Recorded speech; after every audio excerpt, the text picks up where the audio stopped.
Ang basura na itinapon ko ay mas malaki pa kaysa kay Edward. Ang pagtataka kung sino ang pupulot nito. Mas malaki ito kaysa kay Edward. Ang pagtataka kung sino ang pupulot ng basura na itinapon ko sa bridal suite ng isang marangyang hotel. Itinapon ni Edward, ang dating asawa, ang business card sa mesa sa harap ni Maymay na may paghamak at panunuya.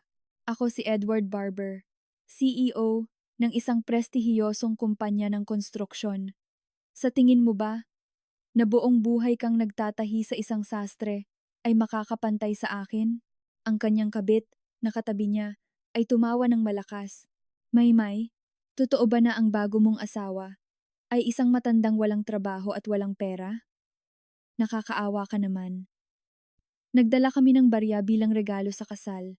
Sa sandaling iyon, ang bagong asawa ni Maymay ay tahimik na lumapit at iniabot kay Edward ang isang business card, isang solong card. Sa sandaling makita ito, namutla ang mukha ni Edward.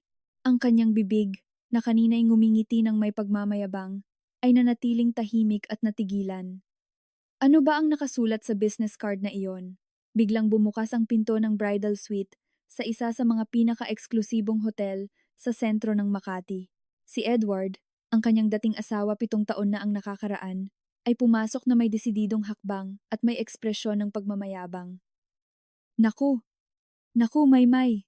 Ang tagal na! Sobra kang nanlumo at halos hindi na kita mahanap. Ganoon ba kahirap ang buhay sa iyo at ganyan na ang itsura mo? Sabi ni Edward na nakasuksok ang mga kamay sa bulsa. Sa likod niya, ang kanyang kasalukuyang asawa, si Heaven Peralejo, ay pumasok na suot ang isang mamahaling bag na nakasabit sa kanyang braso. Si Maymay, sa kanyang 40s, ay nakaupo sa harap ng salamin, nakasuot ng isang puting-puting bridal gown. Sinadyang tapakan ni Heaven ang tray ng damit ni Maymay, gamit ang takong ng kanyang sapatos na may masamang ngiti. Ay, ang tanga ko naman. Hindi ko nakita na mayroon palang kung ano sa sahig. Sorry talaga, mahal. Pero bakit naman ang damit na ito ay nakakalat sa sahig sa napakawalang lasa na paraan? Hindi ko man lang napansin na tinatapakan ko na pala. Nadumihan mo ang sapatos ko. Tinakpan ni Heaven ang kanyang bibig gamit ang kamay upang itago ang tawa. Ang personal assistant ni Maymay, si Miss Garcia, ay mabilis na kinuha ang telepono. Tatawagan ko ang security ng hotel ngayon din. Ipapaalis ko sila kaagad. Tanong ng assistant sa mahinang boses. Pinigilan siya ni Maymay ng isang banayad na kumpas ng kamay. Tiningnan ni Edward ang suite at tumawa ng malakas. Kung magpapakasal ka ulit sa edad mo, kumalat na ang chismis sa buong kapitbahayan. Congratulations, Maymay. Siguro nakahanap ka ng pag-ibig na parang pelikula para gawin ang mga kalokohan na ito sa edad mo, sabi ni Edward na itinaas ang kanyang baba. Pero teka, may narinig akong chismis na nakakatuwa. Sabi nila, ang nobyo na nakuha mo sa pagkakataong ito ay isang dukha, isang walang trabaho, at lubog sa utang. Nagkakamali ba ako? Ganoon ka ba kadesperada na humanap ng lalaki na kailangan mong makontento sa isang basura tulad niyan?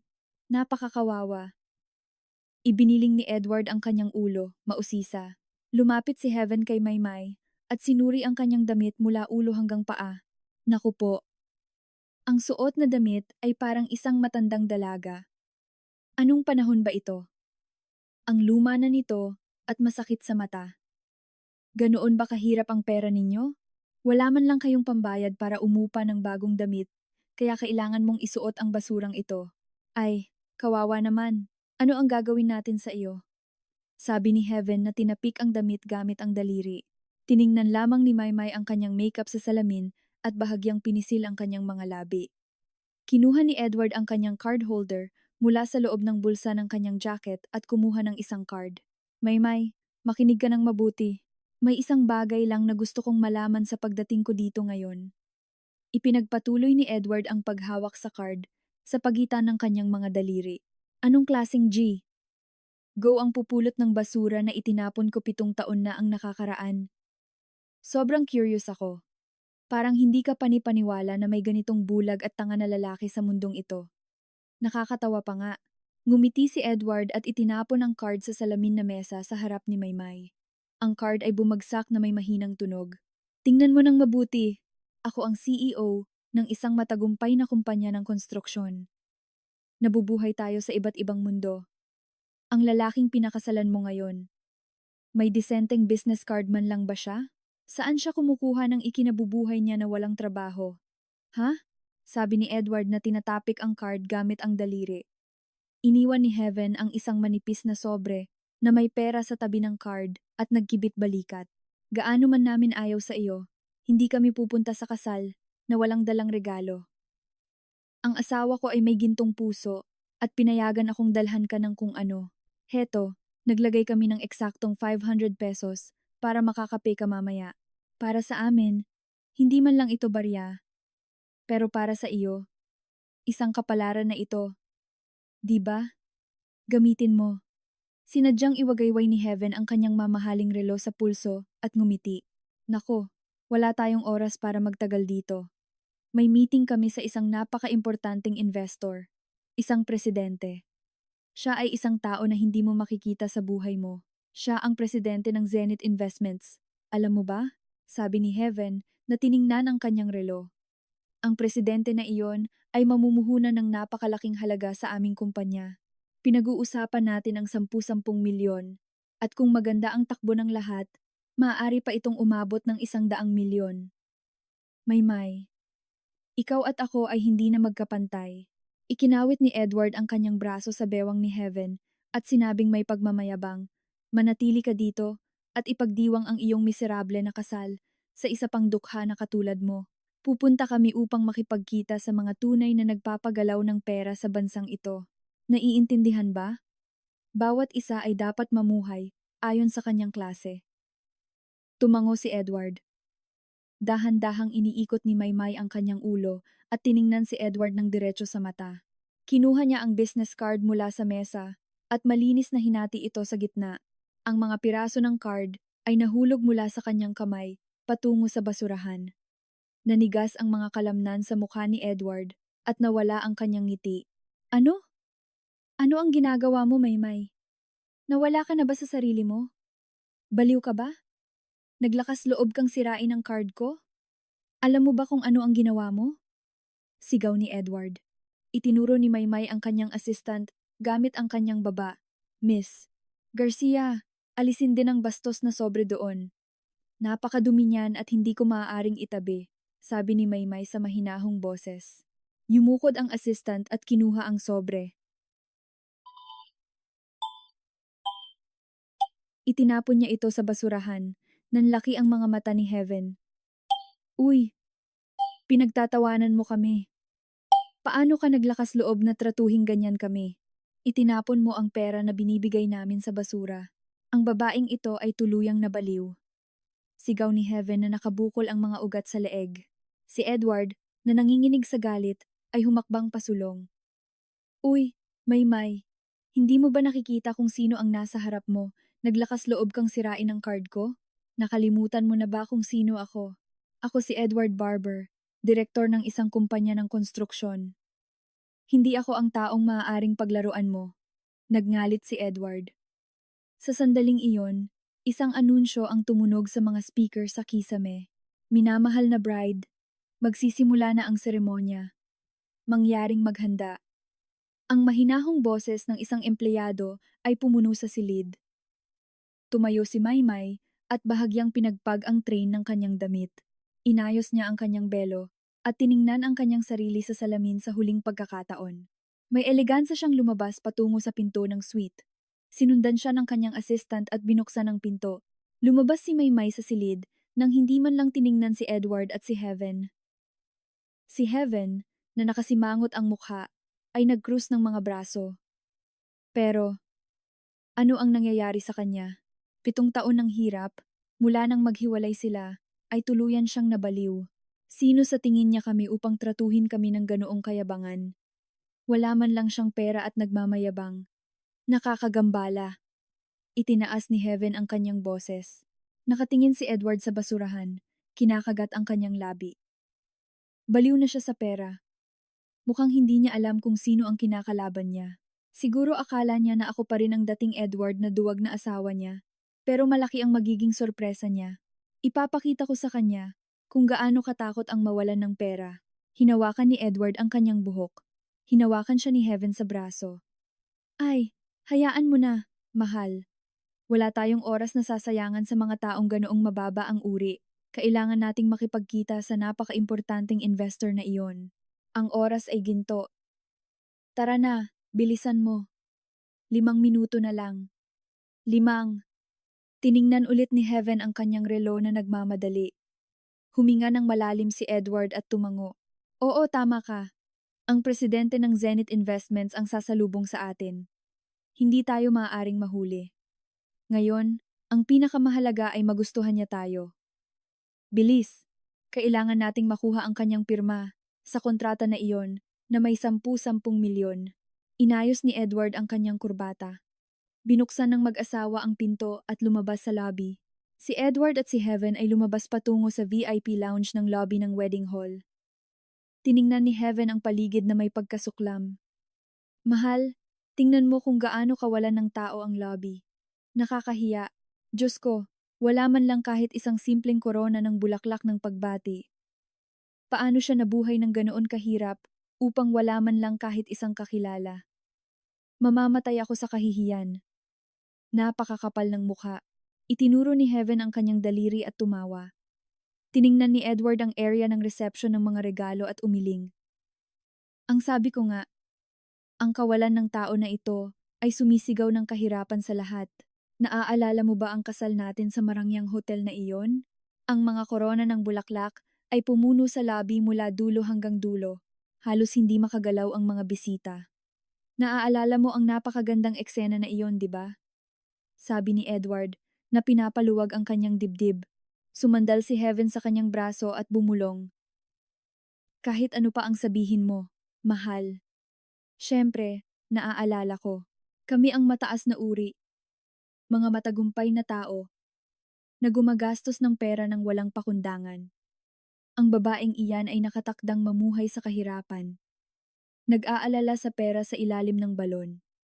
Kawawa naman. Napakakaawa ang kanyang buhay na parang pulubi. Tinakpan ni Heaven ang kanyang bibig at mahinang tumawa. Ang mag-asawa ay umupo sa isang marangyang sofa sa pasukan ng VIP lounge. Inilagay ni Edward ang kanyang maleta sa kanyang hita at binuksan ang zipper. Well, hindi ito ang oras para sa mga distractions. Babasahin ko ang mga dokumento. Ito ang mga papeles na ipapakita ko sa presidente ng Zenith Investments. Mahalaga ang mga ito. Wala dapat kahit isang pagkakamali. Kinuha ni Edward ang isang makapal na tumpok ng mga papeles. Sa loob ng 5 minuto ng pagpapaliwanag ko nito, kahit ang pinakamahigpit na presidente ay tatango at maglalabas ng pera. At pagkatapos, ang aming kumpanya, na kinukulit ng mga nagpapautang, ay biglang babangon. Kapag ang 10-10 milyon na iyon ay pumasok sa aming account, mamumuhay kami bilang mga hari, nang walang inggit sa kahit sino. Nagpatuloy si Edward sa pagpapalit ng pahina. Kumuha si Heaven ng salamin at inayos ang kanyang lipstick, tumatango. Tama, mahal, sabi nila, na ang presidente ng Zenith Investments ay lumalangoy sa yaman, di ba? Siya ang pinakamayaman sa buong sektor na ito. Kapag nakita niya ang potensyal ng aming kumpanya at kung gaano kakatalino, tatakbo siya ng mabilis na may pera. Sinara ni Heaven ang salamin ng may pagmamayabang. At duda ka ba? Sa sandaling makita niya ang mga perpektong dokumento na ito, na pinaghirapan ko ng buong magdamag, nang hindi natutulog, mamamatay siya sa kagustuhang buksan ang kanyang pitaka. Wala silang kahit isang pagkakamali. Sila ay ganap na perpekto, sabi ni Edward na kinuyom ang kamao. Tinapik siya ni Heaven sa balikat at tumawa. Ay, ang asawa ko ang pinakamatalino sa lahat. Sa totoo lang, habang iniisip ko si Mayma, lalo akong natatawa. Magpapakasal ulit sa isang matandang, hindi man lang makahanap ng trabaho. At sabi nila na siya ay isang may utang na humihingi ng pera sa lahat ng tao at mas matanda pa sa iyo. Napaka-ridiculous. Pumalakpak si Heaven. Ganoon nga, pinahanap ko siya ng detalyado. Siya ay isang pulubi. Isang dukha na walang sentimo. Isang matandang walang pera sa bulsa. Ang kinabukasan ng babaeng iyon ay madilim. Napakadilim. Tumango si Edward. At paano siya nakatapos sa isang matandang ganoon kababa sa kanya? Ngayon, gugugulin niya ang kanyang buhay sa pagtatrabaho na parang asno sa isang restaurant upang bayaran ang mga utang ng kanyang asawa nang hindi man lang makabangon. Ay, nakakaawa naman. Kahit ako ay nagpapanggap na umiiyak. Talaga, umiyak si Heaven. Itinaas ni Edward ang kanyang dibdib at nag-cruise ng mga braso. Ang isang lalaking tulad ko, na matagumpay sa negosyo, mayaman at napakagwapo, ay hindi na niya makikita sa buhay niya. Sa ganoong kahanga-hanga at matalino ako bilang asawa. Anong malas naman ng kawawa? Sabi ni Edward na may pagmamayabang. Totoo, mahal. Ikaw ang pinakamahusay, ang pinakakahanga-hanga sa mundo. Ang babaeng iyon ay magsisisi gabi-gabi na pinakawalan niya ang isang matagumpay na lalaki na tulad mo. Sasaktan niya ang kanyang sarili sa pader. Kapag nakita niya na tayo ay magiging multimilyonaryo, ang inggit ay hindi magpapalipas sa kanya ng tulog. Kawawa naman. Ha ha ha. Kumapit si Heaven sa kanyang braso. Nagtinginan sila ng may ngiti ng kasiyahan. Ang chandelier sa lobby ay naglabas ng nakakasilaw na ilaw. Hinihintay ni Edward at Heaven ang presidente ng Zenith Investments. Nakaupo sa sofa na may mukha ng pag-asa. 7 taon na ang nakakaraan. Isang huling gabi. Si Maymay, sa kanyang 40s, ay umaakyat sa hagdan ng isang lumang gusali matapos tapusin ang kanyang extra work sa isang tailoring shop. Mayroon siyang ilang tusok ng karayom sa dulo ng kanyang mga daliri. Sa mabigat na hakbang, huminto siya sa harap ng pinto ng kanyang maliit na apartment. Nang kukunin na niya ang doorknob, narinig niya mula sa loob ang tawa ng isang hindi kilalang babae. Mahal, ang liit ng apartment na ito. Paano ka nabubuhay dito? Ang boses ng babae ay tumagos sa bitak ng pinto. Huminto ang kamay ni Maymay sa doorknob. Dahan-dahan niyang binuksan ang pinto. Sa loob, si Edward at Heaven ay nakaupo sa sofa na nagtatoast ng wine. Nanlaki ang mga mata ni Maymay. Nanginginig ang kanyang mga labi. Nakita siya ni Edward at inilagay ang kanyang baso sa mesa. Dumating ka. Sa tamang oras. Tumayo si Edward. Sinuri ni Heaven si Maymay mula ulo hanggang paa at mahinang tumawa. Naku, kaya ito ang asawa mo. Tingnan mo ang suot niya. Parang pulubi. Tinakpan ni Heaven ang kanyang bibig upang itago ang tawa. Nanatiling tulala si Maymay sa pintuan, na nanginginig ang mga labi. Edward, ano ito? Sino ang babaeng ito? Tanong ni Maymay sa nanginginig na boses. Kinuha ni Edward ang isang sobre mula sa loob ng bulsa ng kanyang jacket at itinapon ito sa kanyang mukha. Ang sobre ay sumagi sa noo ni Maymay at nahulog sa sahig. Ito ang mga papeles ng diborsyo. Pirmahan mo. Wala akong oras na sasayangan. Sabi ni Edward na nag-cruise ng braso. Tiningnan ni Maymay ang mga papeles sa sahig. Ano? Diborsyo. Bakit bigla na lang ito? Sigaw ni Maymay.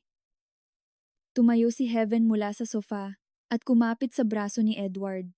Hindi ito biglaan. Mahal ko at ako ay ikinasal na 1 buwan na ang nakakaraan. Sa katunayan, ipinakita ni Heaven ang singsing na suot niya sa daliri. Nang hina ang mga binti ni Maymay at sumandal siya sa pader. 1 buwan na. Ano ang ibig mong sabihin? Paano? Kung asawa pa rin kami. Tanong ni Maymay na nakakapit sa pader. Kinuha ni Edward ang isang sigarilyo, inilagay ito sa kanyang bibig at sinabi, ang atin ay tapos na matagal na. Alam mo na, ang aking mga negosyo ay patuloy na bumabagsak. Sinindihan ni Edward ang sigarilyo gamit ang lighter at nagpatuloy. Ang pamilya ni Heaven ang magpondo sa akin ng bagong negosyo. Milyon-milyong. Ilang milyon-milyong euros. Wala akong dahilan upang manatiling nakatali sa isang tao na katulad mo. Inihip ni Edward ang usok ng sigarilyo sa kanyang mukha. Umubo si Maymay at inilayo ang usok gamit ang kamay. Ilang beses na bang bumagsak ang iyong mga negosyo? At gaano na ba ako nagdusa upang bayaran ang iyong mga utang sa bawat pagkakataon? Sigaw ni Maymay, na puno ng luha ang mga mata. Itinuro ni Heaven ang lumang damit ni Maymay at tumawa. Magdusa upang matapos sa ganoong itsura. Ano ba ang nagawa mo para sa kanya na sulit? Ibinawi ni Heaven ang kanyang buhok at idinagdag. Sa totoo lang, ipinapaalam ko sa iyo, ang down payment ng apartment na ito, Nagagamit na ng mahal ko para sa kanyang bagong negosyo. Pumalakpak si Heaven. Namutla ang mukha ni Maymay. Pati ang down payment. Kung gayon, ano ang dapat kong gawin? Tanong ni Maymay. Lumuhod, pinatay ni Edward ang sigarilyo sa ashtray at sinabi, "Hindi ko na problema iyan. Lumayas ka na dito ngayon din. Nakausap ko na ang may-ari. Mayroon kang hanggang ngayon upang lisanin ang apartment," sabi ni Edward na tiningnan ang kanyang relo. Tumayo si Maymay na sumusuporta sa kanyang sarili sa sahig at lumapit kay Edward. "Edward, pakiusap. Huwag mo akong gawin ito. Ano ba ang nagawa kong mali? Sabihin mo sa akin." Kumapit si Maymay sa kanyang damit na nagmamakaawa. Mabilis na inalis ni Edward ang kanyang kamay. "Ano ang nagawa mong mali? Ang iyong pagkakaroon lamang ay isang pagkakamali. Napakasirang puri. Ano ba ang naging silbi mo sa akin kailanman?" Sigaw ni Edward na itinulak siya. Natumba si Maymay pabalik at sumalpok sa pader. Tiningnan siya ni Heaven mula sa itaas at bumungis-ngis. "Kolektahin mo ang iyong mga gamit. Sisimulan na namin ang aming bagong buhay dito. Dalhin mo ang lahat ng iyong mababahong basura." Tinakpan ni Heaven ang kanyang ilong gamit ang kamay. Sa labas, kumulog ng malakas. Nagsimulang bumagsak ang patak ng ulan sa bintana sa nanginginig na mga kamay. Binuksan ni Maymay ang aparador at kinuha ang isang lumang maleta. Inilagay niya dito ang iilang damit na mayroon siya sa drawer. Umupo ulit si Edward sa sofa at uminom at tumawa kasama si Heaven. "Sa totoo lang, Heaven, bukas ay pipirmahan natin ang kontrata para sa bagong opisina sa Salamanca area." Iminungkahi ni Edward na iniyakap ang balikat ni Heaven. "Oo naman, mahal. Ngayon, ang ating buhay ay magbabago ng lubusan." Hinalikan siya ni Heaven sa pisngi. Isinara ni Maymay ang zipper ng maleta at lumingon upang tingnan sila. Ang luha ay dumadaloy sa kanyang pisngi. "Edward, huling tanong ko na sa iyo. Gagawin mo ba talaga ito?" Tanong ni Maymay sa nanginginig na boses. Itinaas ni Edward ang kanyang baso at sumagot, "Lumayas ka na ngayon din kung ayaw mong mabasa." Ininom ni Edward ang wine ng isang lagok. Kinuha ni Maymay ang maleta at lumabas patungo sa pinto. Hinawakan niya ang doorknob at tiningnan ang loob sa huling pagkakataon. Si Edward at Heaven ay umiinom at tumatawa ng hindi man lang nagbibigay pansin. Binuksan ni Maymay ang pinto at lumabas. Hating gabi na at bumubuhos ang malakas na ulan sa mga kalsada. Naglalakad si Maymay sa ilalim ng ulan na walang payong, dala lamang ang kanyang maleta. Ang tubig ay dumadaloy sa kanyang buhok at bumababa sa kanyang mukha. Sa eskinita, ang tubig ay umaabot sa kanyang tuhod. Nagpatuloy si Maymay sa paglalakad ng paunti-unti na hawak ang kanyang basang damit. May bulong na lumabas mula sa kanyang mga labi. "Bakit ko ito ginawa? Dapat pala ay nakinig ako sa aking ama." Naglakad si Maymay na kausap ang kanyang sarili. "Tinalikuran ko ang pagiging anak ng presidente ng Mendoza Group at pinili ko si Edward." Ibinaba ni Maymay ang kanyang ulo at nagpatuloy. Naalala niya ang mga salita ng kanyang ama na tumututol sa kasal. Ang boses ng presidente ng Mendoza Group, si Don Ricardo, na hawak ang kanyang kamay, ay umalingaw-ngaw sa kanyang mga tainga. "Maymay, hindi bagay sa iyo ang lalaking iyan. Pagsisisihan mo." Ang boses ng kanyang ama ay tila umalingaw-ngaw sa ingay ng ulan. Bumagsak si Maymay at nagsimulang umiyak. Ang ulan at luha ay naghalo sa kanyang mukha. Lumipas ang ilang araw. Si Maymay ay nakahiga sa isang miserable na silid. Nanginginig sa lagnat dahil sa sipon.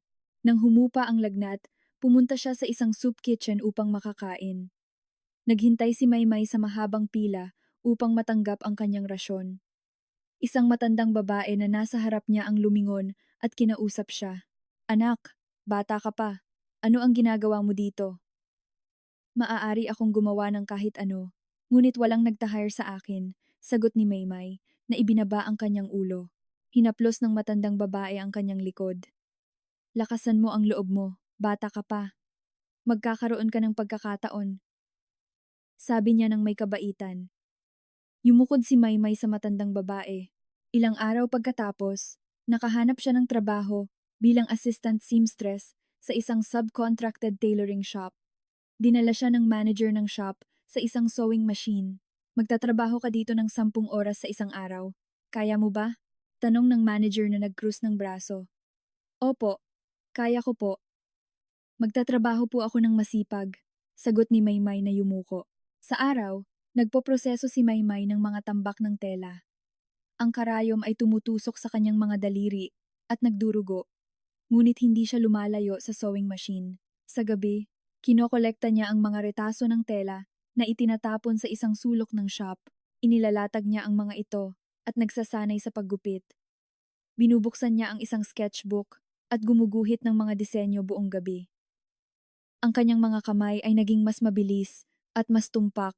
Samantala, si Edward, gamit ang kapital ng pamilya ni Heaven, ay nagtayo ng isang kumpanya ng konstruksyon. Nagtatoast siya kasama ang mga investor sa private room ng isang marangyang bar. Halika, isang inumin para sa lahat. Magiging matagumpay ang ating kumpanya, sigaw ni Edward na itinaas ang isang bote. Si Heaven, na nakaupo sa tabi niya, ay humawak sa kanyang braso at ngumiti. Ikaw ang pinakamahusay, mahal. Ngayon ay talagang yayaman na tayo. Hinalikan siya ni Heaven sa pisngi. Sa kabilang banda, buong magdamag na gumagawa si Maymay upang tapusin ang isang prototype na damit. Isang araw, bumisita ang isang buyer mula sa isang luxury department store sa shop. Nang makita ang prototype ni Maymay, nanlaki ang kanyang mga mata. Sino ang gumawa nito? Ang disenyo ay talagang kakaiba. Itinaas ng buyer ang damit. Itinuro ng manager si Maymay. Siya ang gumawa, sagot ng manager. Lumapit ang buyer kay Maymay. Gusto kong ipakita ito sa isang pop-up store sa aming department store. Posible ba? Kinuha ng buyer ang isang business card. Nagniningning ang mga mata ni Maymay. Posible po. Gusto ko po itong gawin. Natanggap ni Maymay ang card gamit ang dalawang kamay. Ang disenyo ni Maymay ay ipinakita sa isang prominenteng lugar sa pop-up store. Naubos ang lahat sa isang araw. Tinawag ng manager si Maymay sa kanyang opisina. Congratulations, Binibini. Mayroon kang hindi kapani-paniwalang talento. Magpapahiram ako sa iyo ng kapital. Bakit hindi ka magtayo ng butik? Hinawakan ng manager ang kanyang kamay. Napuno ng luha ang mga mata ni Maymay. Talaga po bang binibigyan ninyo ako ng pagkakataon na ito? Tanong niya sa nanginginig na boses. Oo naman, ikaw ay isang tunay na designer. Magtatagumpay ka, sigurado. Tinapik ng manager ang kanyang likod. Nagtayo si Maymay ng isang maliit na butik at sinimulan ang kanyang karera bilang designer. Iniipon niya kahit ang oras ng pagkain. Pababa-baba sa pagitan ng telemarket at kanyang workshop, ang kanyang tingin ay tumitigas araw-araw. Dahan-dahang bumabangon si Maymay, nilalampasan ang mga sugat ng nakaraan. Lumipas ang 3 taon. Opisyal na inilunsad ni Maymay ang kanyang high fashion brand, ang Labian, sa isang maliit na butik sa Salamanca area. Bumisita ang editor-in-chief ng isang fashion magazine sa kanyang workshop, designer. Gusto naming maging cover ka ngayong buwan, sabi ng editor na itinuro ang kasamang photographer. Inangat ni Maymay ang kanyang paningin mula sa kanyang working table. Sa cover ako? Tanong niya na nagulat. Oo, ang iyong kwento ng tagumpay ay hindi ka panipaniwala. Nagsimula ka mula sa wala at nakarating ka hanggang dito. Sabi ng editor na hinawakan ang kanyang kamay. Maaari kang magbigay ng pag-asa sa maraming tao. Pakiusap, nagmamakaawa ako. Yumukod ang editor. Nag-isip sandali si Maymay at tumango. Sige, kung ang aking kwento ay makakatulong sa kahit sino, gagawin ko ito ng buong puso, sagot ni Maymay na may ngiti. Ilang araw pagkatapos, nailathala ang fashion magazine na may interview at mga litrato ni Maymay. Isang kopya ng magazine ang nasa kamay ng secretary ng opisina ng presidente ng Mendoza Group. Maingat na inilagay ng secretary ang magazine sa desk ni Don Ricardo. Presidente, ang fashion magazine ngayong buwan, pakiusap tingnan ang tao sa cover, sabi ng secretary ng may paggalang. Isinuot ni Don Ricardo ang kanyang salamin at tiningnan ang cover. Nakita doon si Maymay na may eleganteng damit. Nagsimulang manginig ang mga kamay ni Don Ricardo. Maymay, siya ang ating Maymay. Bulong ni Don Ricardo na niyakap ang magazine sa kanyang dibdib. Mabilis niyang binuksan ang magazine at sinimulang basahin ang artikulo. Ang artikulo ay detalyadong nagpapaliwanag kung paano si Maymay, matapos ang kanyang diborsyo, ay nagsimula mula sa wala upang maging isang matagumpay na designer. Ang luha ay dumaloy sa pisngi ni Don Ricardo. Secretary, ihanda ang kotse ngayon din. Pupunta tayo sa tindahan ng Labian. Tumayo si Don Ricardo ng biglaan. Opo, Presidente. Ihahanda ko po kaagad. Mabilis na lumabas ang sekretary sa pinto. Makalipas ang 1 oras, isang itim na berlina ang huminto sa harap ng tindahan ng Labian. Bumaba ang mga bodyguard mula sa kotse at ininspeksyon ang paligid. Dahan-dahang bumaba si Don Ricardo mula sa kotse. Tinulungan ng kanyang sekretary, si Maymay, na nag-aayos ng customer, ay lumingon sa pasukan. Nanlaki ang kanyang mga mata at nanginginig ang kanyang mga labi. Dahan-dahang pumasok si Don Ricardo sa tindahan. Nanatili si Maymay na walang galaw. Tulala sa kanyang kinatatayuan, huminto si Don Ricardo sa harap niya. May, sabi niya sa nanginginig na boses. Napuno ng luha ang mga mata ni Maymay. Ama, sagot niya sa nanginginig na boses. Hinawakan ni Don Ricardo ang kanyang mga kamay. Ang mga palad ni Maymay ay puno ng kalyo. Hinaplos ni Don Ricardo ang mga kalyong iyon habang umiiyak. Gaano ka nagdusa? Ang iyong ama ay nagsisisi, sabi ni Don Ricardo na binalot ang kanyang mga kamay ng sa kanya. Umiling si Maymay at nagsimulang umiyak. Hindi po, Ama. Ako po ang nagkamali. Hindi ko po kayo pinakinggan. Ginawa ko po ang buhay ko sa sarili kong paraan. Pinunasan ni Maymay ang kanyang mga luha. Niyakap siya ni Don Ricardo ng mahigpit. Tapos na ang lahat. Ang iyong ama ang bahala sa lahat. Magsimula tayo ulit. Tinapik ni Don Ricardo ang kanyang likod. Ang mga empleyado ng tindahan ay tumingin sa kanila na naaantig. 1 linggo pagkatapos, tinawag ni Don Ricardo si Maymay sa headquarters ng Mendoza Group. Sa kanyang opisina ay ipinakita niya sa kanya ang mga dokumento. Maymay, ito ang mga dokumento upang ibalik ka bilang tagapagmana ng grupo. Pirmahan mo dito, sabi ni Don Ricardo, na kinuha ang isang fountain pen. Tiningnan ni Maymay ang mga dokumento at umiling. Ama, hindi pa po ako handa. Nagsisimula pa lang po ang labian. Inalis ni Maymay ang pen. Hinawakan ni Don Ricardo ang kanyang kamay at inilagay ang pen dito. Higit pa sa handa ka. Sino pa ang nakarating sa ganoong taas mula sa wala? Tiningnan siya ni Don Ricardo ng diretso sa mata. Mamumuhunan kami ng 50 milyong euros mula sa grupo sa Labian. Magtatayo kami ng isang 7-story flagship store sa Salamanca area. Sabi ni Don Ricardo na inilatag ang mga plano. Nanlaki ang mga mata ni Maymay. 50 milyon. Ama, napakaraming pera po. Sabi niya na nagulat. Hindi ito ang tatak ng aking anak. Normal lang iyan. Gagawin nating number 1 sa sektor ang Labian. Sabi ni Don Ricardo na may pagpapasya. Si Maymay, na puno ng luha ang mga mata, ay pinirmahan ang mga dokumento. Salamat po, Ama. Hindi ko po kayo bibiguin. Yumukod si Maymay. Makalipas ang 2 buwan, ginanap ang anibersaryo ng Mendoza Group, ang ballroom ng hotel. Puno ito ng mga miyembro ng alta sosyedad at mga celebrity. Ipinakilala ni Don Ricardo si Maymay sa mga tao habang naglalakad sila sa ballroom. Ito si Alden Richards, presidente ng Zenith Investments, isang pangunahing kasosyo ng ating grupo, sabi ni Don Ricardo, na itinuro ang isang binata na nasa 35 anyos. Yumukod si Alden ng may paggalang kay Maymay. Ikinagagalak kong makilala ka. Ako si Alden. Sabi ni Alden na inabot ang kanyang card upang ibigay. Kinuha ni Maymay ang card at ipinakilala ang kanyang sarili. Ako si Maymay Entrata, designer ng Labian. Ikinagagalak kong makilala ka. Ngumiti si Maymay. Tiningnan siya ni Alden at nagpatuloy. Designer, nabasa ko ang lahat ng iyong artikulo. Ang iyong pagtitiyaga na bumangon mula sa pinakamababa ay kahanga-hanga. Inspirasyon ka sa akin, sabi ni Alden, na medyo nahihiya. Bahagyang nagulat si Maymay. Ang aking mga artikulo, napakabait mo, sagot ni Maymay nang may pagpapakumbaba. Ngumiti si Don Ricardo na tiningnan silang dalawa. Sumang-ayon si Presidente Alden na lumikha ng isang fashion fund kasama ang ating grupo. Madalas kayong magkikita, sabi ni Don Ricardo na tinapik sa balikat si Maymay. Opo, Presidente.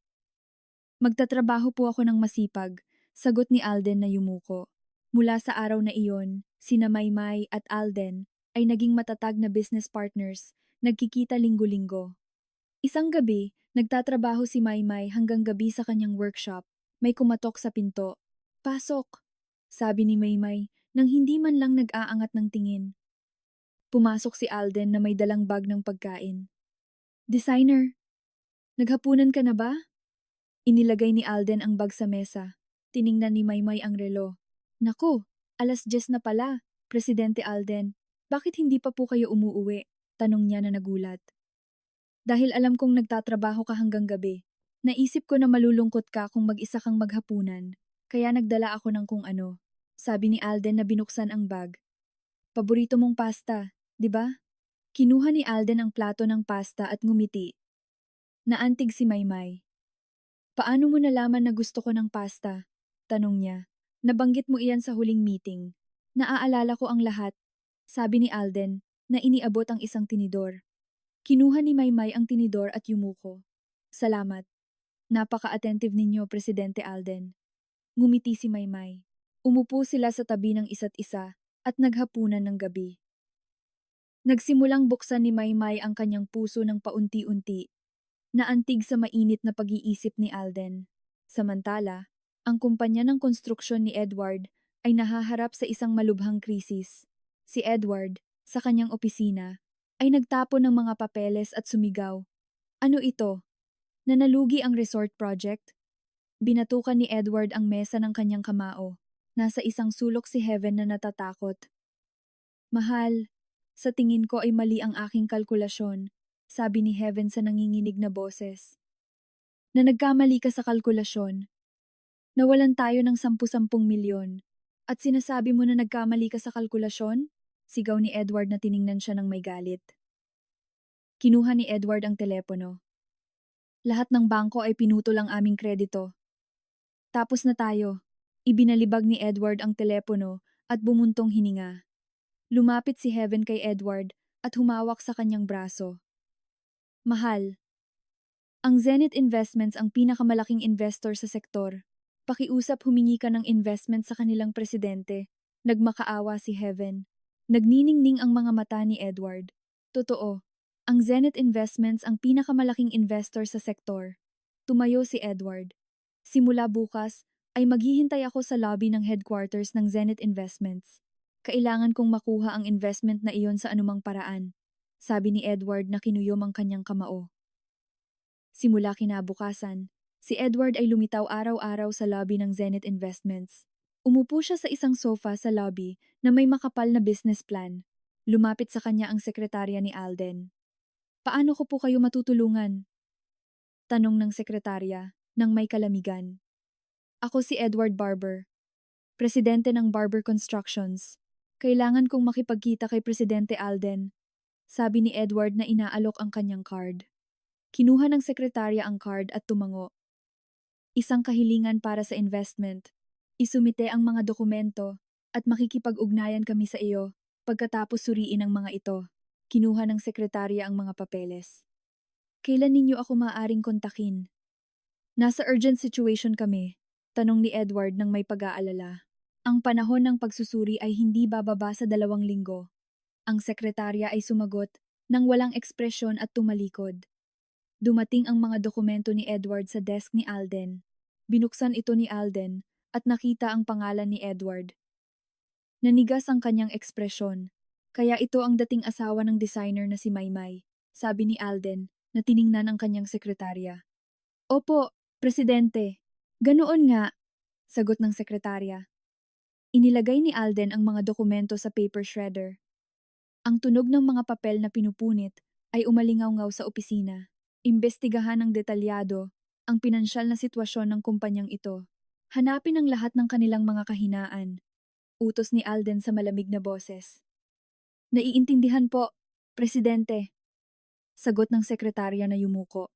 Tiningnan ni Alden ang bintana na may bahagyang ngiti sa kanyang mga labi. Isang hapon, Isang buwan bago ang kasal, sina Maymay at Alden ay nakaupo sa harap ng isa't isa sa isang pribadong silid ng isang tahimik na French restaurant. Itinaas ni Alden ang kanyang wine glass at tiningnan si Maymay. Maymay, ano sa tingin mo kung magpakasal tayo ng simple? Tanong ni Alden ng may delicacy. Tumango si Maymay. Sang-ayon din ako. Ayaw ko ng magarbo. Sagot ni Maymay na may ngiti. Kung gayon, imbitahan lang natin ang pinakamalapit sa atin at panatilihin ang seguridad sa pinakamataas. Ayos ba? Sabi ni Alden na hinawakan ang kanyang kamay.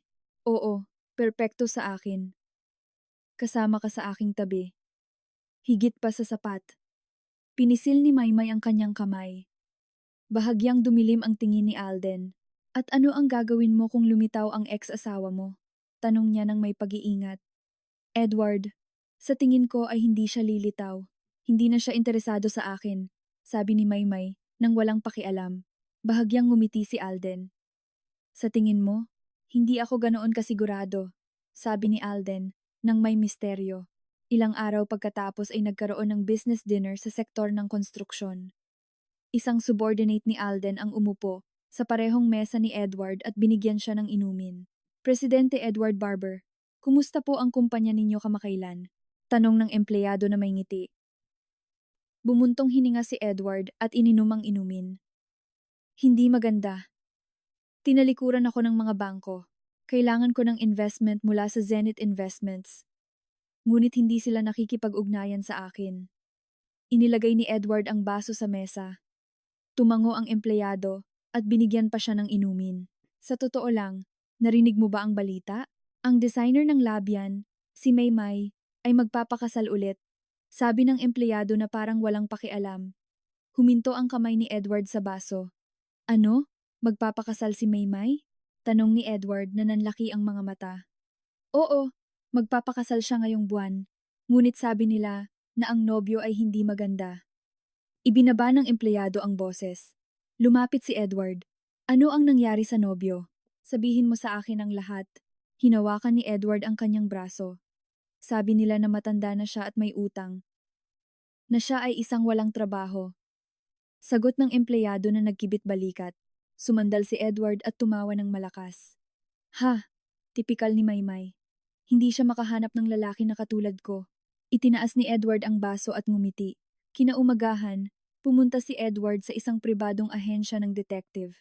Tinanggap siya ng direktor ng ahensya. Welcome, Presidente Edward Barber. Paano ko po kayo matutulungan? Inalok siya ng upuan ng direktor. Imbestigahan ng isang tao, ang fiancé ng isang babae na nagngangalang Maymay. Kinuha ni Edward ang isang litrato ni Maymay at inilagay sa mesa. Anong impormasyon ang kailangan mo? Tanong ng direktor na tiningnan ang litrato. Lahat, edad, trabaho, ari-arian, utang, lahat ng makakaya mong malaman. Hindi problema ang pera. Binatukan ni Edward ang mesa. Naiintindihan. Makukuha ko ito sa isang linggo. Tumango ang direktor. Isang linggo pagkatapos, nakita ng intelligence team ni Alden ang mga galaw ng ahensya ng detective. Tinawag ni Alden ang pinuno ng team. Kaya ang presidente ng Barber Constructions ay kumuha ng detective. Tanong ni Alden na tiningnan ang isang ulat. Opo, presidente. Iniimbestigahan nila ang fiancé ng designer na si Maymay. Sagot ng pinuno ng team. Ngumiti si Alden at sinara ang ulat. Mabuti. Kung gayon, ilik ang impormasyon na gusto natin na ang nobyo ay isang matandang walang trabaho na lubog sa utang, sabi ni Alden ng may kalamigan. Ihahanda namin ang mga peking dokumento at ibibigay namin sa detective, sabi ng pinuno ng team na binuksan ang kanyang laptop. Gawin ninyo itong perpekto upang hindi maghinala si Edward, utos ni Alden. Ilang araw pagkatapos, tinawagan ng direktor ng detective agency si Edward, Presidente Edward Barber. Tapos na ang imbestigasyon. Halika sa opisina, sabi ng direktor sa telepono. Tumakbo si Edward sa ahensya. Iniabot ng direktor ang isang makapal na sobre. Narito ang lahat. Ang impormasyon tungkol sa fiancé ni Miss Maymay, sabi ng direktor na binuksan ang mga dokumento. Kinuha ni Edward ang mga papeles at sinimulang basahin. Edad, 58 taon. Ha? 10 taon na mas matanda kaysa kay Maymay. Pumalakpak si Edward at tumawa. Ang box para sa propisyon ay blanco. Ibig sabihin ay walang trabaho. Itinuro ng direktor ang kanyang daliri.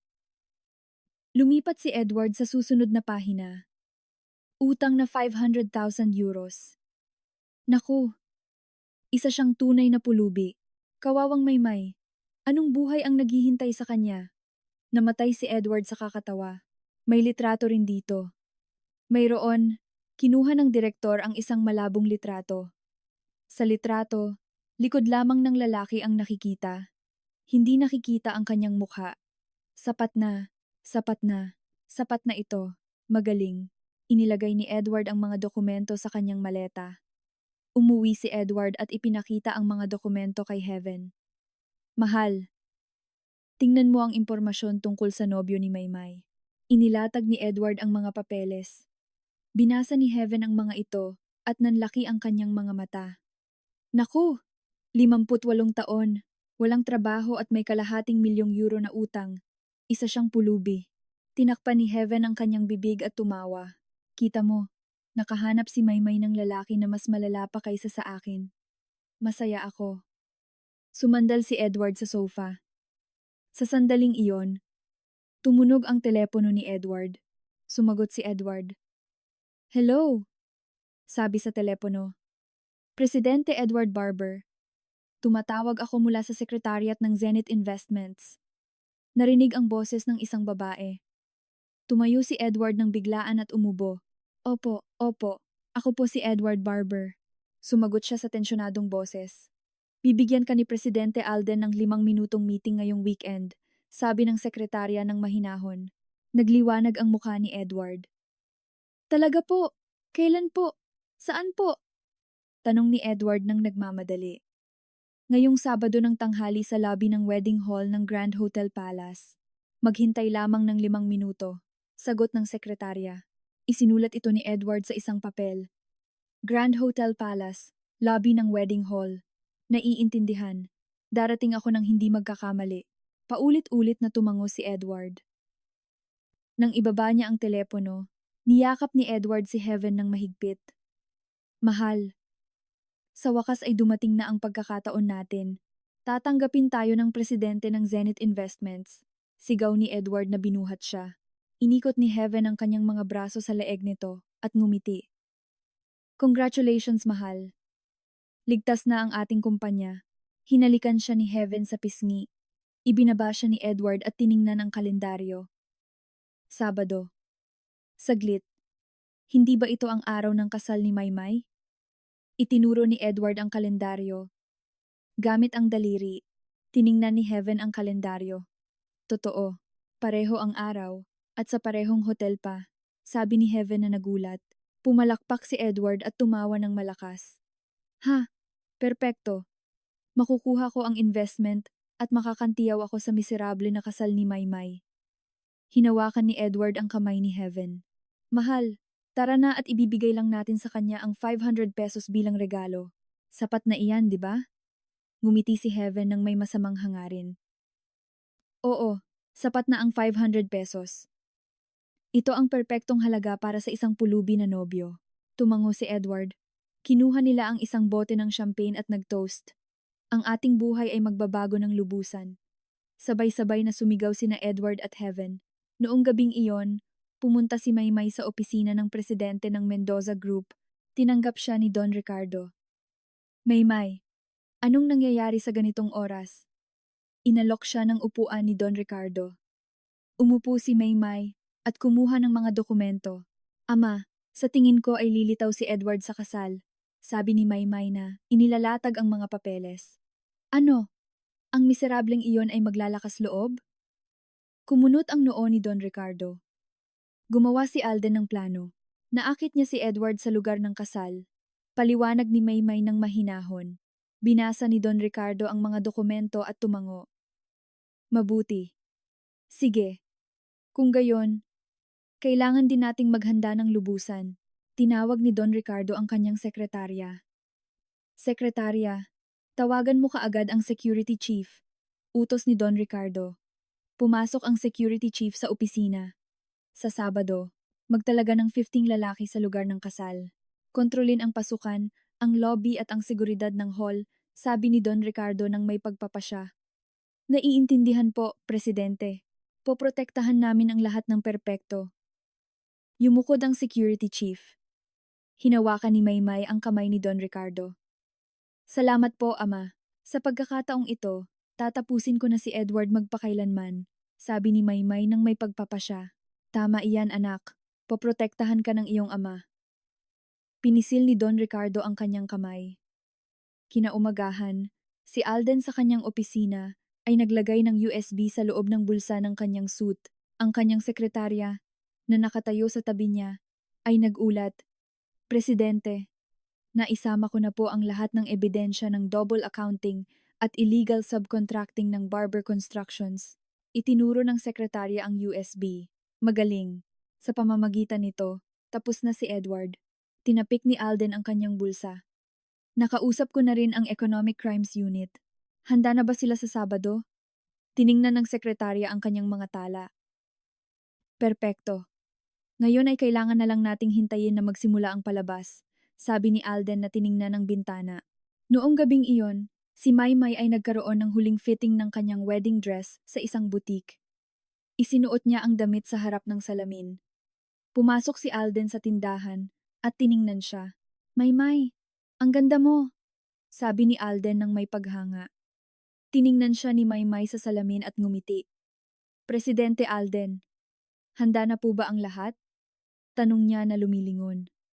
Oo, perpekto. Hindi makakatakas si Edward. Hinawakan ni Alden ang kanyang kamay. Noong gabing iyon, sina Alden at Maymay ay nasa suite sa pinakataas na palapag ng hotel. Mula sa bintana ay nakikita ang pasukan ng wedding hall. Nakikita ang lahat mula dito. Makikita natin si Edward na papasok, sabi ni Maymay na nakatayo sa tabi ng bintana. Perpekto ang lahat. Ngayon ay kailangan na lang nating hintayin ang Sabado. Inikot ni Alden ang kanyang mga balikat. Ang gabi bago ang kasal, si Edward ay nasa kanyang opisina na pinagbubutihan ang kanyang business plan. Binabalangkas niya ang dokumento gamit ang isang pulang pen at bumulong, "Ito ang aking huling pagkakataon. Kailangan kong magtagumpay sa anumang paraan." Isinara ni Edward ang dokumento at kinuyom ang kanyang kamao. Sa parehong oras, dumaan si Maymay sa eskinita kung saan siya itinaboy 7 taon na ang nakakaraan. Tiningnan niya ang eskinita ng tahimik mula sa bintana. Ang daan na dati ay puno ng putik, ngayon ay perpektong sementado na. Ipinikit ni Maymay ang kanyang mga mata at huminga ng malalim. Tapos na ang lahat ngayon, sabi ni Maymay sa kanyang sarili at binuksan ang kanyang mga mata. Sumapit ang araw ng kasal. Nagsimulang dumating ang mga bisita sa lobby ng wedding hall. Ang mga bodyguard na nakasuot ng itim na suit ay nakapuwesto sa buong lobby. Ang patibong para sa paghihiganti ay perpektong naihanda. Lumabas sina Edward at Heaven mula sa bridal suite at lumabas patungo sa lobby ng wedding hall. Tiningnan ni Edward ang paligid at nanuya. Mahal, tingnan mo. Wala man lang kahit isang korona ng bulaklak.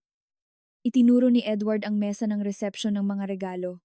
Ibinuka ni Heaven ang kanyang leeg at tiningnan ang paligid. Totoo. Napakakawawa.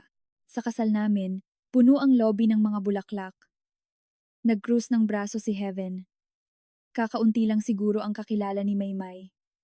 Nakakaawa talaga siya. Umiling si Edward. Umupo ang mag-asawa sa pinaka-nakikita na sofa sa VIP lounge. Tiningnan ni Edward ang kanyang relo. May 10 minuto na lang bago magtanghali.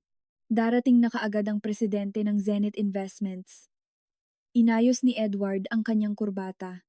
Kumuha si Heaven ng salamin at inayos ang kanyang makeup. Mahal, kinakabahan ako. Napaka-importanting lalaki.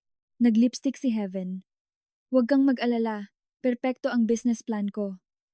Makukuha ko ang investment sigurado. Kinuha ni Edward ang isang makapal na tumpok ng mga papeles mula sa kanyang maleta. Sa sandaling iyon, ay narinig ang dagundong ng isang malakas na motor sa pasukan ng lobby. Isang itim na marangyang berlina ang huminto sa harap ng pangunahing pasukan ng hotel. Nagbukas ang mga pinto at isang grupo ng mga bodyguard na nakasuot ng itim na suit ang lumabas ng maramihan. Pumila sila sa magkabilang panig ng pasukan ng lobby.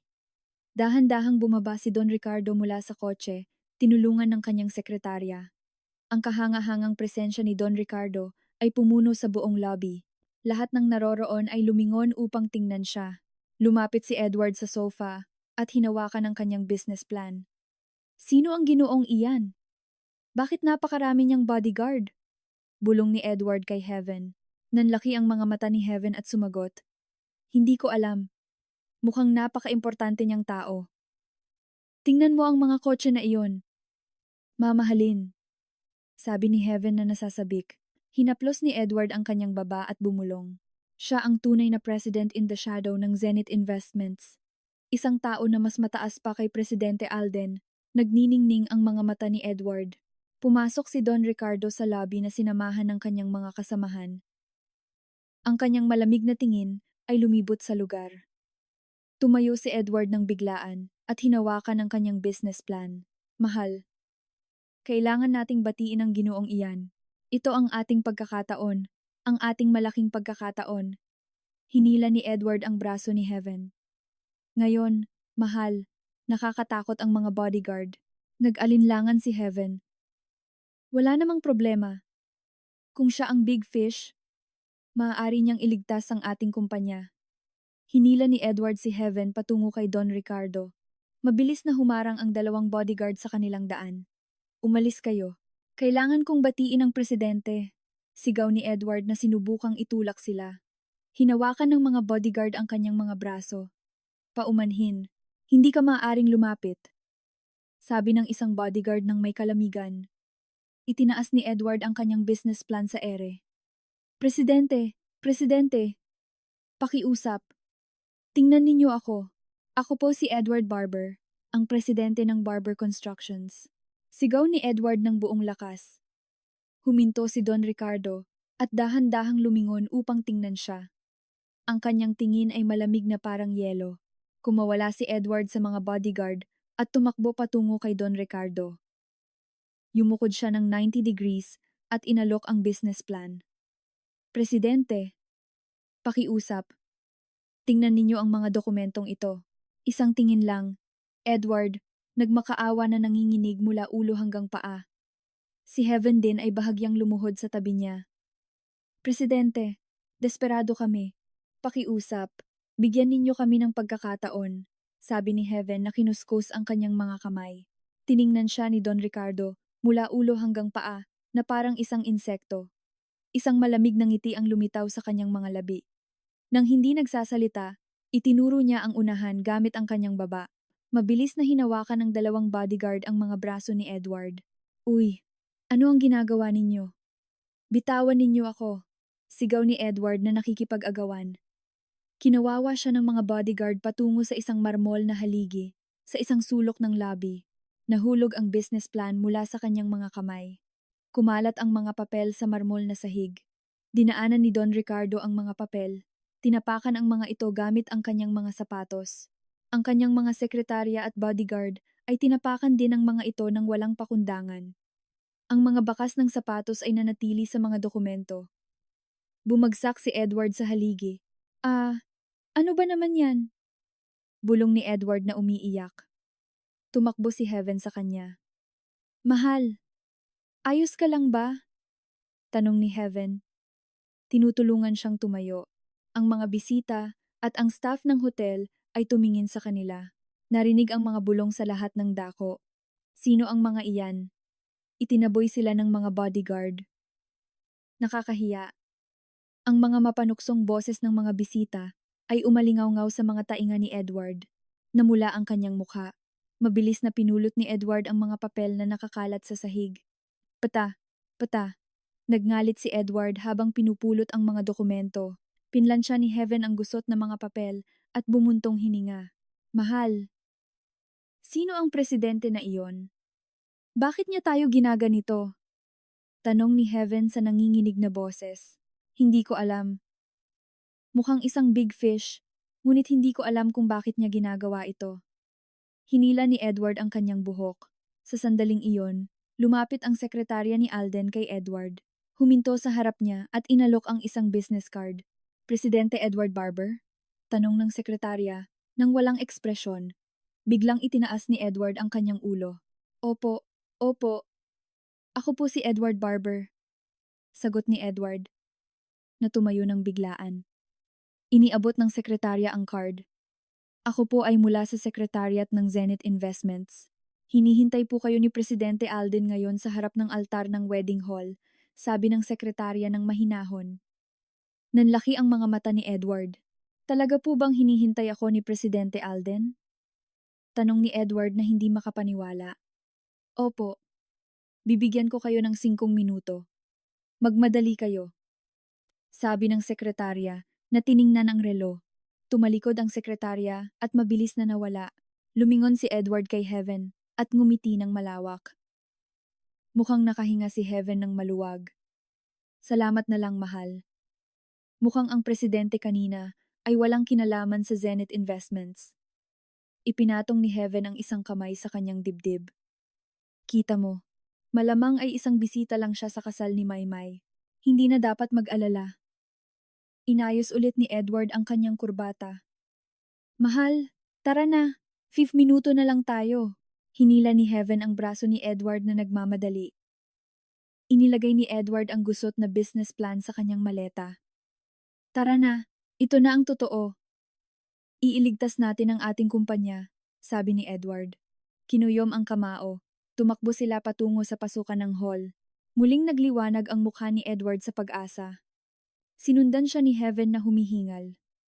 Mahal, ano ang sasabihin mo kay Presidente Alden? Tanong ni Heaven habang tumatakbo sila. Una, babatiin ko siya at pagkatapos ay ipapakita ko sa kanya ang business plan. Pero mahal, nagaganap ang kasal ni Maymay. Wala namang problema? Tanong ni Heaven. Huminto sandali. Lumingon si Edward at nanuya. At ano ngayon? Magpapakasal si Maymay sa isang pulubi na nobyo. Mas importante tayo. Malakas na itinulak ni Edward ang pinto. Bumukas ang pinto at pumuno ang napakagandang musika sa lugar. Pumasok sina Edward at Heaven sa hall. Nililiwanagan ito ng mahinang ilaw. Pinikit ni Edward ang kanyang mga mata at hinanap ang altar. Ayun! Ayun doon! Mayroon doong nakatayo sa harap ng altar, sabi ni Edward na itinuro ang harap ng altar. Isang lalaking may payat na pangangatawan ang nakatalikod.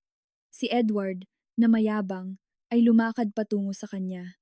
Siya siguro si Presidente Alden. Tara na! Sabi ni Edward na ginagabayan si Heaven. Sinundan siya ni Heaven patungo sa altar.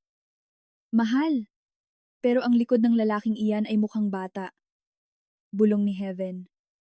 Ano ang sinasabi mo? Sabi ng ulat ng detective ay 58 taon na siya. Siya ang matandang nobyo ni Maymay. Umiling si Edward. Huminto si Edward sa likod ng nobyo at pumalakpak. Uy, ginoong nobyo, alam mo ba kung nasaan si Presidente Alden? Sabi ni Edward nang may panunuya. Paano kung ilagay kita sa iyong lugar bago makilala ang tunay na presidente? Gaano kalaki ang utang mo? Kalahating milyon. Tinapik ni Edward ang balikat ng nobyo, nanunuya. Si Heaven, sa tabi niya, ay tumawa. 58 taon at walang trabaho at magpapakasal ulit. Kawawang Maymay. Tinakpan ni Heaven ang kanyang bibig. Sa sandaling iyon, ang nobyo na nasa harap ng altar ay dahan-dahang lumingon. Ang kanyang mukha ay nililiwanagan ng mga ilaw. Isang lalaking nasa 35 anyos, na may malamig at walang ekspresyon na mukha ang tumingin kay Edward. Nanlaki ang mga pupil ni Edward. Ang mukha na iyon ay ang mukha ng presidente ng Zenith Investments, si Alden. Ang nakita niya ng hindi mabilang na beses sa mga cover ng mga economic magazines. Nanlaki ang bibig ni Edward. Presidente Alden. Bulong ni Edward sa nanginginig na boses. Nahulog ang business plan mula sa kanyang mga kamay nang walang lakas. Bumagsak ang mga papel sa marmol na sahig na may mahinang tunog. Namutla ang mukha ni Edward. Tiningnan siya ni Alden mula sa itaas na may malamig na tingin. Ang katahimikan ay pumuno sa hall. Si Heaven, sa tabi ni Edward, ay kumurap habang tiningnan si Alden. Mahal, sino iyan? Bakit siya napakabata? Sigurado siyang 58 taon. Hinawakan ni Heaven ang kanyang braso. Nanginginig ang mga labi ni Edward. Hindi maaari. Bulong ni Edward sa nanginginig na boses. Lumapit si Heaven kay Alden. Sir, nasaan po si Presidente Alden? Nagmamadali kami. Sabihin mo sa amin kaagad. Itinuro ni Heaven ang suit ni Alden gamit ang daliri. Tingnan mo ang suit na iyan. Mukhang mura. Saan mo ba binili? Sa palengke. Nanunuya si Heaven at nagpatuloy. Wala kang trabaho, di ba? At may utang kang kalahating milyon. Sinasabi iyan ng ulat ng detective. Pumalakpak si Heaven at tumawa.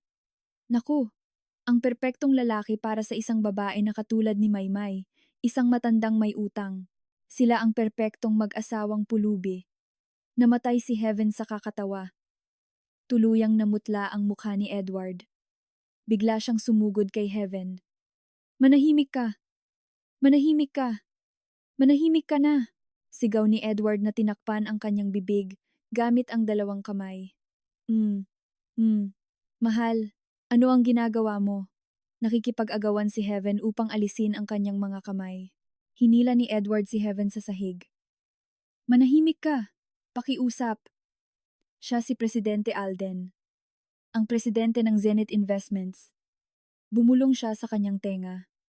Nawalan ng kulay ang mukha ni Heaven. Ano? Ano? Kasinungalingan. Hindi ba siya isang walang trabaho? Tanong niya sa nanginginig na boses. Hindi siya. Siya ang totoo. Ang presidente na sinusubukan kong makita sa lobby araw-araw, sabi ni Edward na inalog siya sa balikat. Sa sandaling iyon, isang marilag na string quartet ang nagsimulang tumugtog mula sa likod ng hall. Ang malaking pinto ng pasukan ng wedding aisle na nakasara ay dahan-dahang nagbukas sa magkabilang panig. Lumitaw si Don Ricardo na hawak ang kamay ni Maymay na nakasuot ng isang puting-puting bridal gown. Dahan-dahang lumakad sina Don Ricardo at Maymay sa aisle. Si Edward, na nakahiga sa sahig, ay nanatiling nakanganga. Iyan ang ama ni Maymay. Imposible, bulong ni Edward na may nerbiyos na tawa. Kumapit si Heaven sa kanyang braso na nanginginig. Mahal, ang lalaking iyon na ginanito tayo sa lobby ay ang presidente ng Mendoza Group. Hindi matapos ni Heaven ang pangungusap niya na humihingal. Oo at kami ay nagmakaawa sa kanya. Tapos na kami, tuluyan na kaming tapos. Hinawakan ni Edward ang kanyang ulo. Sina Don Ricardo at Maymay ay nakarating sa altar. Dahan-dahang iniabot ni Don Ricardo ang kamay ni Maymay kay Alden. Kinuha ni Alden ang kamay ni Maymay at dahan-dahang iniyakap ang kanyang bewang. Tiningnan siya ni Maymay at ngumiti. Salamat Alden, nakarating ako dito dahil sa iyo. Bulong ni Maymay. Hindi mo ito nakuha ng mag-isa. Naging kasama lang ako sa iyong tabi. Sagot ni Alden na binigyan siya ng banayad na halik sa noo. Lumabas si Don Ricardo patungo sa mga upuan ng karangalan. Niyakap si Maymay. Dahan-dahang inikot ni Alden ang kanyang ulo at tiningnan si Edward na nasa sahig pa rin. Kumapit si Heaven sa damit ni Edward at nagsimulang umiyak. Mahal, ano ang gagawin natin? Ano ang gagawin natin? Nagpahiya tayo sa lobby. Bulong ni Heaven na umiiyak. Hindi ko alam. Hindi ko rin alam. Wala akong naiintindihan sa nangyayari. Sagot ni Edward sa walang saysay na boses. Itinaas ni Alden ang isang kamay. Ang kanyang mga daliri ay nagbigay ng maikling senyas patungo sa dilim sa likod ng hall. Lumitaw doon ang dalawang sekretarya na nakasuot ng itim na suit. May ibinulong sila sa kanilang mga radyo. Narinig ang malakas na tunog ng metal sa pinto ng pasukan. Ang mabigat na pinto ay nagsimulang dahan-dahang sumara.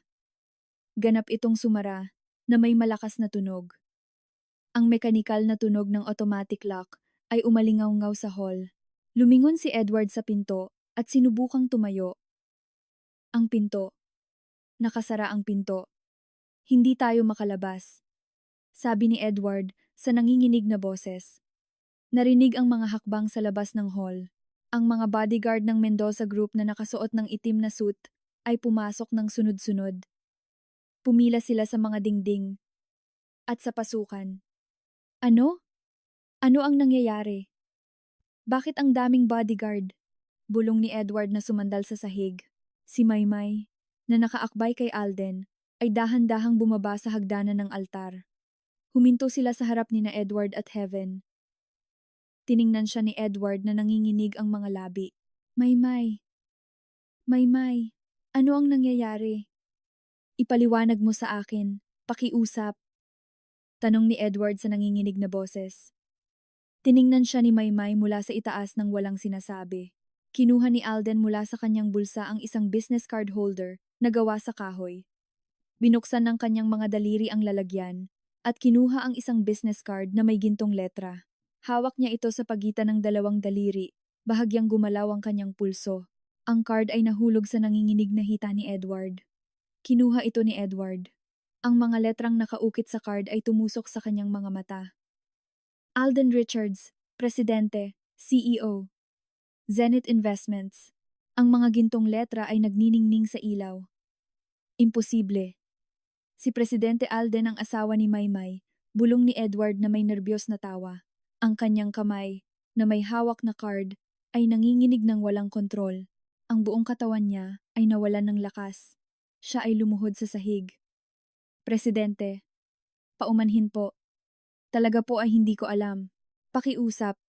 Patawarin ninyo ako, sabi ni Edward na pinukpok ang kanyang noo sa sahig. Lumuhod din si Heaven sa tabi niya, na kinuskos ang kanyang mga kamay. Presidente, paumanhin po kami, pareho sa lobby at dito. Pakiusap, patawarin ninyo kami. Nagmakaawa si Heaven na umiiyak ng husto. Lumapit ang sekretarya ni Alden kay Edward. Ibinagsak niya ang isang tumpok ng mga papeles sa paanan ni Heaven. Kumalat ang mga papel sa sahig. Itinaas ni Edward ang kanyang ulo at tiningnan ang mga ito. Uy, ano ito? Ito ang mga libro ng accounting ng aming kumpanya. Sabi ni Edward na kumuha ng isang papel. Double accounting, illegal subcontracting. Paano ninyo ito nakuha? Tanong ni Edward sa nanginginig na boses habang nagpapalit ng pahina. Binuksan ni Alden ang kanyang bibig. Ang kanyang boses ay malamig. Ang Zenith Investments at lahat ng financial entities ng Mendoza Group ay ganap na sinuspinde ang pagbabayad ng lahat ng promissory notes ng Barber Constructions, sabi ni Alden na nag-krus ng braso. Ano? Ano? Sususpindehin ang pagbabayad ng promissory notes. Kung gayon ang aming kumpanya? Tanong ni Edward, na nanlaki ang mga mata. Simula ngayong tanghali, ang lahat ng promissory notes ng inyong kumpanya ay ibabalik. Ang kumpanya ay nalugi. Nagpatuloy si Alden na tiningnan ang kanyang relo. Hindi maaari. Kung gayong kami, paano kami mabubuhay? Hinawakan ni Edward ang kanyang ulo. Biglang tumayo si Heaven at kumapit sa train ng damit ni Maymay. Maymay, pakiusap. Iligtas mo kami. Isang beses lang, pakiusap, sigaw ni Heaven, na hawak ang damit gamit ang dalawang kamay. Itinulak siya ni Maymay ng matatag gamit ang dulo ng kanyang sapatos. Kumawala ang kamay ni Heaven. Pinagpag ni Maymay ang kanyang palda ng malakas. Naaalala mo ba ang araw na iyon ng ulan 7 taon na ang nakakaraan? Tanong ni Maymay ng mahinahon. Ano? Itinaas ni Heaven ang kanyang ulo upang tingnan siya. Inalis mo sa akin kahit ang down payment. Itinapon mo ako sa kalye ng gabi at walang payong, sabi ni Maymay na pinikit ang kanyang mga mata. Paumanhin. Talaga. Paumanhin. Nagkamali ako, sabi ni Heaven na umiiyak. At ano ang sinabi mo noon? Na isa akong pulubi. Pinagtawanan mo ang aking kahirapan. Sinabi mo rin na mabaho ako. Humakbang si Maymay pasulong at nagpatuloy. Paumanhin, pakiusap, patawarin mo ako. Sagot ni Heaven na nanginginig ang mga labi. Lumingon si Maymay kay Edward. Edward, tinawag mo akong basura. Sinabi mo, sino ang pupulot ng basura na itinapon ko? Sabi ni Maymay sa malamig na boses. Maymay, paumanhin. Nagkamali talaga ako. Patawarin mo ako, sabi ni Edward na sumandal sa sahig. Sa bridal suite, itinapon mo sa akin ang iyong business card. Pero tingnan mo ngayon, isang business card lang ang nagdala sa inyo sa kapahamakan. Sabi ni Maymay na itinuro ang card ni Alden sa kamay ni Edward. Pakiusap. Pakiusap. Isang beses lang. Isang beses lang. Patawarin mo ako. Naging mag-asawa kami. Nagmakaawa si Edward na ibinagsak ang card sa sahig. Ang luha ay dumadaloy sa kanyang pisngi. Biglang nagniningning ang kanyang tingin.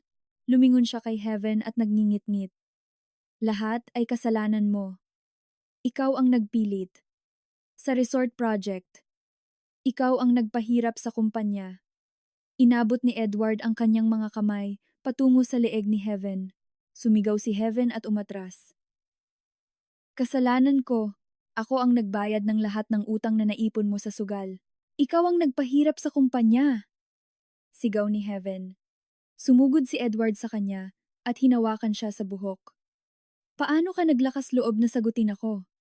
Sigaw ni Edward na inalog ang kanyang ulo. Hindi nagpatalo si Heaven at kinamot ang kanyang muka. Bitawan mo ako. Dahil sa iyo, ang pamilya ko ay nalugi rin. Lahat ay kasalanan mo.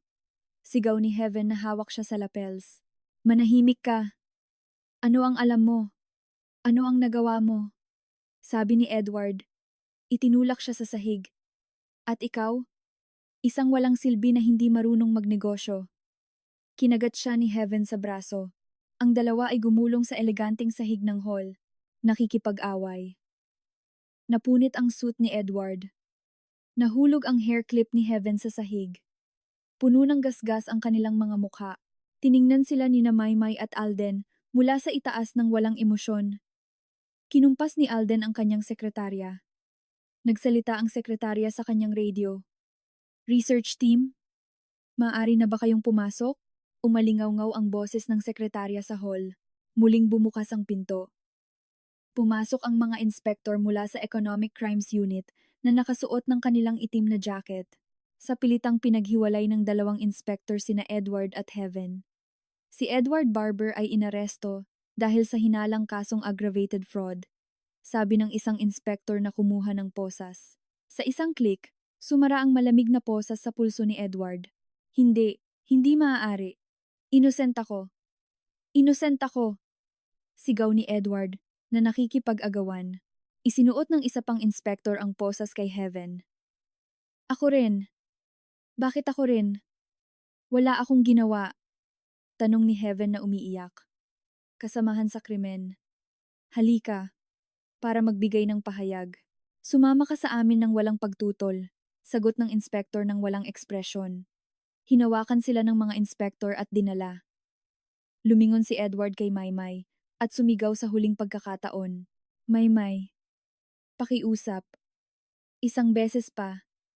Isang beses lang. Patawarin mo ako. Hindi ba kami mag-asawa? Umalingaw-ngaw sa hall. Si Maymay, nang hindi sumasagot ay sumandal kay Alden. Inikot niya ito ng kanyang braso. Umalis kayo. Ang lugar ninyo ay sa korte, sabi ni Maymay. Nang malamig, sina Edward at Heaven ay inilabas sa hall. Tiningnan sila ng mga bisita sa lobby na nakaposas at bumulong. Lumabas sila sa pangunahing pinto ng hotel sa isang kahiyahiyang pag-atras. Nangingibabaw ang katahimikan sa hall. Huminga ng malalim si Maymay. Pinisil ni Alden ang kanyang kamay. Tapos na. Tapos na ang lahat, bulong ni Alden ng may tamis. Tumango si Maymay at ipinikit ang kanyang mga mata. Salamat. Kung wala ka, hindi ako nakarating dito. Sagot ni Maymay sa mahinang boses. Ang galit ng 7 taon ay tuluyang nalusaw. Narito ang isang imahe ni Maymay na nakasuot ng wedding gown kasama si Alden sa altar.